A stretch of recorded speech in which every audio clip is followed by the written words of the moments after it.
ये बात है सन 1993 की। शहर से थोड़ी दूर पहाड़ों के बीच एक पुराना मेंटल हॉस्पिटल था। कहते हैं यहाँ जो अंदर गया वो यही का होकर रह जाता है। नैनीताल में उन दिनों एक फेमस पत्रकार हुआ करता था जिसके आर्टिकल्स लोग बेहद पसंद किया करते थे। विक्रम, एक फेमस पत्रकार जिसे अपने अखबार में मेंटल पेशेंट के बारे में एक आर्टिकल लिखना था। उसने उस मेंटल हॉस्पिटल के बारे में काफी सारी अजीब बातें भी सुनी थी, इसलिए लोगों से सुन रखी कहानियों की सच्चाई जानना चाहता था। एक शाम जब वो हॉस्पिटल पहुंचा तो गेट पर बैठे गार्ड ने उसे रोक लिया। रजिस्टर में अपनी एंट्री करने को कहा।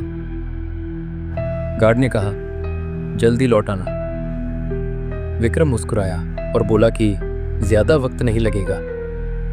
रजिस्टर में नाम लिखकर वो अंदर चला गया। दीवारें नम थी, फर्श पर जंग के धब्बे और हवा में कुछ अजीब सी गंध थी, मानो कई सालों से वहां जिंदगी ने कदम ही न रखा हो। भीतर एक कमरा था जहां एक डॉक्टर अपने कुर्सी पर बैठा था। नाम था डॉक्टर राजन। विक्रम ने अपना परिचय दिया और बताया कि वो एक पत्रकार है। वो ऐसे मरीज से बात करना चाहता था जो जल्द ठीक होने वाला हो या कम से कम बात करने की स्थिति में हो।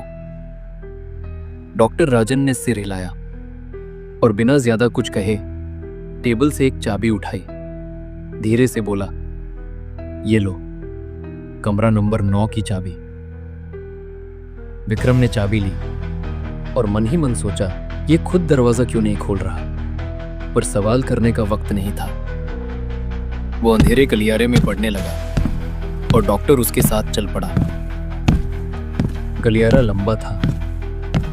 दीवारों के पीछे कमरों से अजीब आवाजें आ रही थी, जैसे कोई हंस रहा हो और कोई उसी वक्त रो भी रहा हो। कुछ ही देर में डॉक्टर ने इशारा किया, कमरा नंबर 9, यही है अजय का कमरा। दरवाजा खुला। अंदर एक आदमी बैठा था।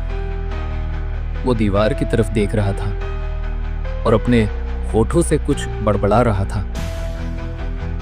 विक्रम उसके पास एक कुर्सी पर बैठ गया। तभी डॉक्टर ने विक्रम से कहा, ये अजय है और जल्द ही ठीक होकर घर चला जाएगा। विक्रम ने नोटबुक खोली और बात शुरू की। वो कुछ पल उसे देखता रहा, फिर पूछा कि इस हॉस्पिटल में उसे सबसे अजीब क्या लगता है। अजय ने धीरे से सिर उठाया और निगाहें सीधे विक्रम पर टिका दी। फिर वो शांत स्वर में बोला, जब आप यहां आए आपको क्या अजीब लगा। विक्रम के होठ हिले पर शब्द जैसे खो गए।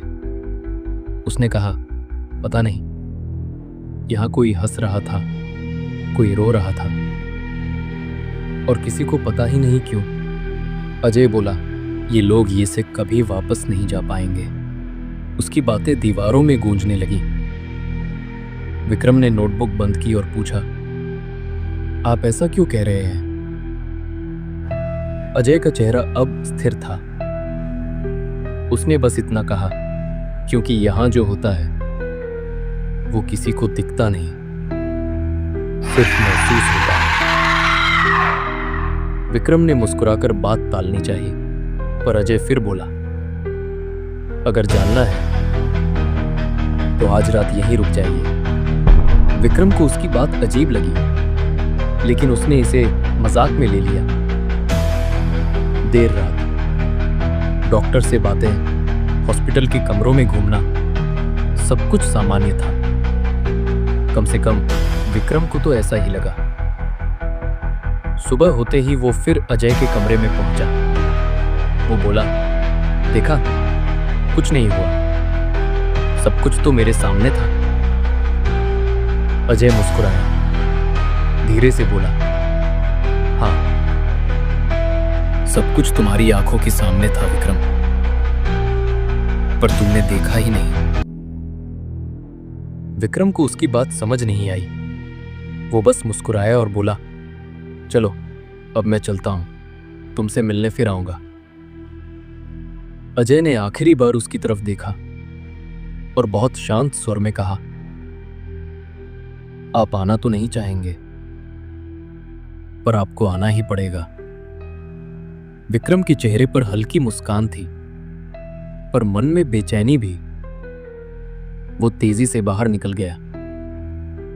बाहर पहुंचकर उसने गार्ड से कैमरा लिया और कहा, अगर डॉक्टर राजन मिले तो उनसे कहना मैंने उनका बहुत धन्यवाद कहा है। गार्ड ने सिर उठाया, चेहरे पर हैरानी थी। धीरे से पूछा, कौन डॉक्टर? विक्रम ने जवाब दिया, डॉक्टर राजन, यही केयर टेकर। गार्ड कुछ पल चुप रहा, फिर बोला, डॉक्टर राजन तो 7 साल पहले ही मर चुके हैं। यहाँ के कुछ पेशेंट्स ने उन्हें जान से मार दिया था। विक्रम के कदम जम गए। उसका चेहरा सफेद पड़ गया। धीरे धीरे उसने पीछे मुड़कर देखा। असाइलम की टूटी खिड़की के पीछे एक परछाई खड़ी थी और वही जानी पहचानी हंसी। विक्रम ने बहुत कोशिश की उस रात को भुलाने की, पर वो हंसी हर रोज उसके कानों में गूंजती रही। धीरे धीरे वो खुद कमरे में बंद हो गया, लोगों से मिलना छोड़ दिया। कहते हैं कुछ महीनों बाद वो खुद उसी असाइलम में भर्ती हुआ और उसके कमरे की दीवार पर एक लाइन खुदी मिली, मैंने कहा था जो बाहर गया वो लौट कर वापस यही आएगा।